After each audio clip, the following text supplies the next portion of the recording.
As with most of the pop media, Democrat senators from key timber industry states who might protest Joe Biden's criminally connected Bureau of Land Management nominee are following the example of pop band The Go-Go's. Yeah, their lips are sealed, but ours aren't. And we can learn a lot of timeless information from this story that goes deep into American history, the Constitution, and in fact, even deeper into the core principle of freedom.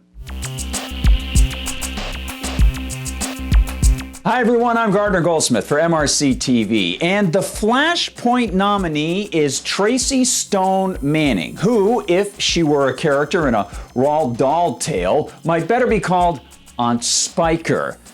She is supposed to be the director of the Bureau of Land Management, or at least that is the person Joe Biden says he wants to be the director. And her story not only can make one wonder about how wicked, dangerous, and self-serving people can actually be, it can inspire a few of us lucky Americans to take a look at the BLM itself. And I don't mean Black Lives Matter. We can look at the Bureau of Land Management and ask larger, more timeless questions.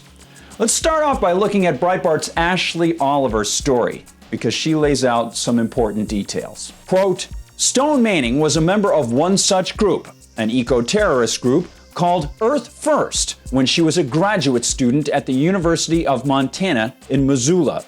In 1989, Stone Manning mailed a letter to the U.S. Forest Service on behalf of John P. Blount, an individual in her circle of friends, crudely warning federal authorities that trees in Idaho's Clearwater National Forest that were scheduled to be cut down had been sabotaged with metal spikes to prevent them from being harvested. Tree spiking, as this form of sabotage is called, is both a crime and, according to the FBI's definition, an act of eco-terrorism that can be fatal to loggers or mill workers processing the spiked trees. End quote. Indeed, take the 1987 case of George Alexander as an example. It's a story about the Washington Post actually covering this tale as well. You see, the Post reported in 1990 that Alexander was a sawmill worker who was just beginning his shift in the Louisiana Pacific Mill in Cloverdale, California. Quote, it was May 1987 and Alexander was 23. His job was to split logs. He was nearly 3 feet away when the log hit his saw and the saw exploded. One half of the blade stuck in the log. The other half hit Alexander in the head, tearing through his safety helmet and face shield. His face was slashed from eye to chin. His teeth were smashed and his jaw was cut in half. End quote. Meanwhile, Ms. Stone Manning stands to receive a 6-figure salary now on the backs of people like him. Oh, and by the way, she also served no time for her participation in this kind of terrorism. And that's because she made a deal. Quote, the case was not solved until Blount's ex-girlfriend reported him to authorities 2 years later, and in doing so also named Stone Manning as the person who mailed the letter for him. In exchange for immunity, Stone Manning testified in the 1993 trial against Blount, who was convicted for the tree spiking crime and sentenced to 17 months in prison. And par for the course of this stellar BLM nominee, Stone Manning wasn't forthright when asked about this for her new position. Some might say that she lied. Quote, former BLM acting director William Perry Pendley references interviews in which Stone Manning admits she did not come forward about her knowledge of Blount's 1989 tree spiking until her 1993 testimony. Stone Manning later filled out a questionnaire for her Senate confirmation hearing with inaccuracies related to the tree spiking case. But does anyone think Democrat senators in states where logging is big are commenting on Biden's nominee for the unconstitutional BLM, this person tied to vicious eco-terrorism?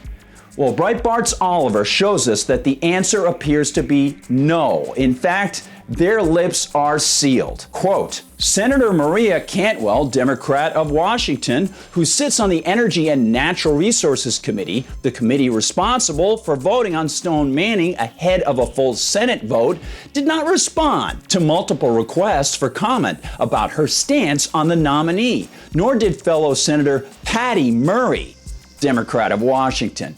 End quote. What a surprise. And how about the senators from Oregon? Quote, in addition to BLM's wide influence on Oregon, the state also has the country's highest concentration of fallers, a job requiring axes or saws to strategically fell trees. Its two senators, Senators Ron Wyden, Democrat, and Jeff Merkley, Democrat, have not responded to multiple requests for comment on if they support Stone Manning's nomination. End quote. And what of mineral-rich Arizona? Quote, Arizona, where BLM manages more than 12 million acres of land, is also represented by two Democrat senators, Kyrsten Sinema and Senator Mark Kelly, neither of whom, yeah, you got it, neither of whom have commented on Stone Manning's nomination.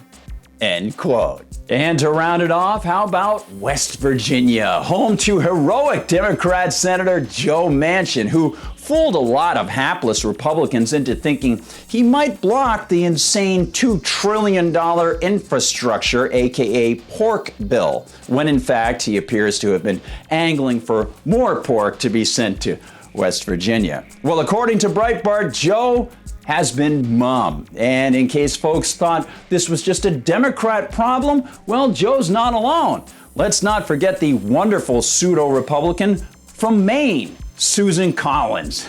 Yeah, as Oliver reports, quote, Maine, the most forested state in the country, has the highest concentration of logging equipment operators. Senator Angus King, independent, wink wink, who typically votes with Democrats, said he is, quote, still reviewing, end quote, Stone Manning's nomination, while Senator Susan Collins,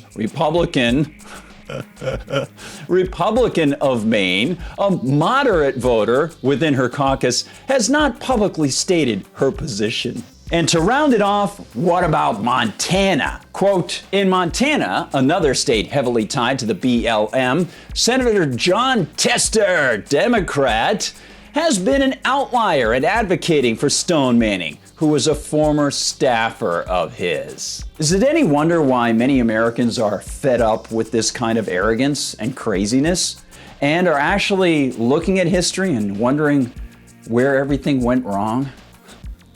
I know I do, often. And thank you so much for being part of this crowd that, well, even as we see frustrating things like this, we try to keep a stiff upper lip, try to smile, and spread some information to other people that they can take with them as intellectual ammunition. I think it's definitely worthwhile and it's timeless, regardless of what infuriating character might be put in there, what dangerous character might be put in there. We can look at that, and then we can look at the deeper problems inherent with things like the BLM itself and the federal government running all this land. Hey, thanks so much for watching, everybody. Remember, if you're watching on YouTube, please hit like and make sure you're subscribed. And if you're watching on Rumble, thanks for joining us over there. We'll see you on Facebook. We'll see you on Twitter. And of course, we'll see you at MRCTV.org. For MRC TV, I'm Gardner Goldsmith.